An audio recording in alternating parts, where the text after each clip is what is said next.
Boche Gold and Diamonds. Buy now, pay later.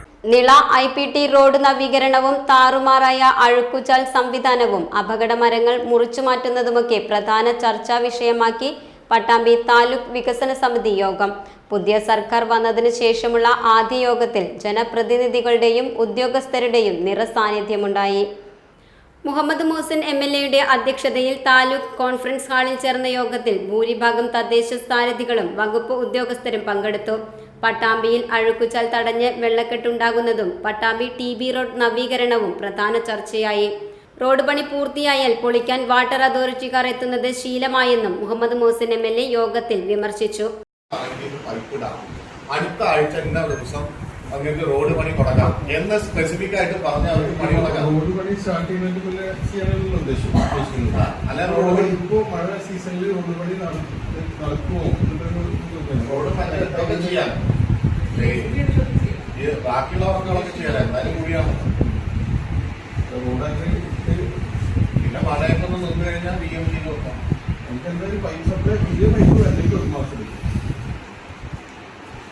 എടുക്കും.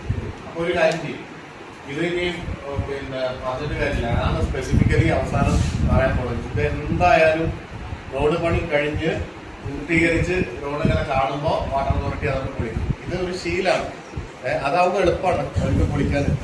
മഞ്ഞളുങ്ങലിൽ പാലം പണിയുടെ ഭാഗമായി തോട് അടഞ്ഞ് വെള്ളപ്പൊക്ക സാധ്യത ഉള്ളതിനാൽ ഗതാഗതം പൂർണ്ണമായും നിരോധിച്ച് വെള്ളം ഒഴുകിപ്പോകുന്നതിന് സംവിധാനമൊരുക്കുമെന്നും ഉദ്യോഗസ്ഥർ പറഞ്ഞു.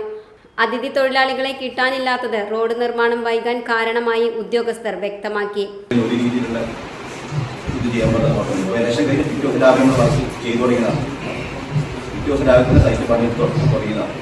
ഇപ്പം നമ്മളത് എത്രയും പെട്ടെന്ന് തീർക്കാനുള്ള നല്ലൊരു സ്വീകരിക്കുന്നു. രണ്ടാമത്തെ ഡ്രെയിനേജിന്റെ കാര്യം, നമ്മൾ വർക്കിൽ ആദ്യം റോഡിന്റെ ഫിനിഷിംഗ് ആണ് ഫോക്കസ് ചെയ്തത്. കാരണം റോഡ് അപകടമായ കുഴികൾ ഒരുപാടുണ്ടായതുകൊണ്ട് ഡ്രെയിനേജിനായിട്ട് പ്രൈവേറ്റ് ടൗണിൻ്റെ അടുത്ത് റോഡിനാണ് കൊടുക്കുന്നത്. അപ്പോൾ ഡ്രെയിനേജ് പ്രവൃത്തി ഇപ്പം മഴയത്ത് മുമ്പ് തുടങ്ങാൻ നമുക്ക് ഇലക്ഷന് പോയി പണിക്കാതെ ലേബേഴ്സിന്റെ അവൈലബിലിറ്റി പ്രശ്നമാണ്. ഇലക്ഷന് പോയി ഒരു തിരിച്ചു വന്നില്ല. അപ്പോൾ അങ്ങനെ ഒരു ഇഷ്യൂ സൈറ്റ് നമ്മൾ നേരിടേണ്ടി വന്നു. എന്നിരുന്നാലും നമ്മൾ ഭാരതപ്പുഴയിലേക്ക് മാലിന്യം ഒഴുക്കുന്ന ഇതര സംസ്ഥാന തൊഴിലാളി താമസ കേന്ദ്രങ്ങൾക്ക് സ്റ്റോപ്പ് മെമ്മോ നൽകിയതായി നഗരസഭാ ചെയർപേഴ്സൺ TP ഷാജി പറഞ്ഞു. നഗരസഭ മുന്നോട്ട് പോകുന്നുണ്ട്. 2,47 ലക്ഷം രൂപ ചെലവഴിച്ചുകൊണ്ട് അതിന്റെ പദ്ധതി സർക്കാരിലേക്ക് സമർപ്പിച്ചിട്ടുണ്ട്. അംഗീകാരം ലഭിച്ചാലുടൻ തന്നെ അതിന്റെ പ്രവൃത്തി ആരംഭിക്കാൻ സാധിക്കുമെന്നാണ് പ്രതീക്ഷിക്കുന്നത്. പട്ടാമ്പി നഗരത്തിലെ വിവിധ പ്രദേശങ്ങളിൽ ഇതര സംസ്ഥാന തൊഴിലാളികൾ തിങ്ങി താമസിക്കുന്ന പ്രദേശങ്ങളിൽ ആ ഭാഗങ്ങളിൽ നിന്നുള്ള മാലിന്യങ്ങൾ ഭാരതപ്പുഴയിലേക്ക് ഒഴുകുന്നതായിട്ട് നഗരസഭയുടെ ശ്രദ്ധയിൽപ്പെട്ടിട്ടുണ്ട്. പരാതികൾ ലഭിച്ചിട്ടുണ്ട്. നഗരസഭ ജോയിന്റ് ഇൻസ്പെക്ഷൻ നടത്തി അതിഗുരുതരമായി കണ്ടെത്തിയ സ്ഥാപനങ്ങൾക്ക് സ്റ്റോപ്പ് മെമ്മോ കൊടുത്തിട്ടുണ്ട്.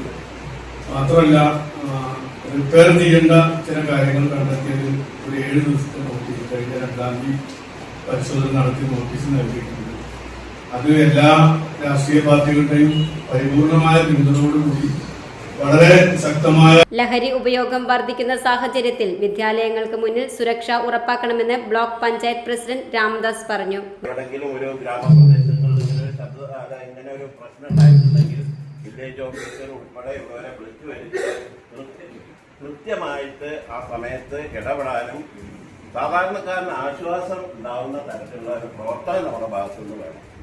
അതുപോലെ തന്നെയാണ് സ്കൂൾ തുറന്ന് ഹൈസ്കൂളുകൾക്കുടെ മുമ്പിൽ എന്തായാലും വിജിലൻ്റായിട്ട് ഈ ആഭ്യന്തര വകുപ്പിൻ്റെ ഒരു പോലീസെങ്കിലും രാവിലെയും വൈകുന്നേരത്തും നിർബന്ധമാണ്. കാരണം ഈ മയക്കുമരുന്നിൻ്റെ വലിയ ദൂരവ്യാപകമായ ഫലമാണ് ഇപ്പോൾ നമ്മളൊക്കെ അനുഭവിച്ചുകൊണ്ടിരിക്കുന്നത്.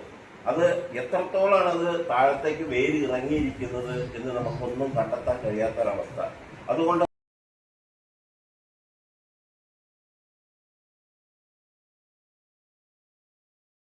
Time Kids Preschool, Mannannur road, Vaniyamkulam. .view news, കാഴ്ചകളാണ് ലോകം, കണ്ടു തുടങ്ങുക.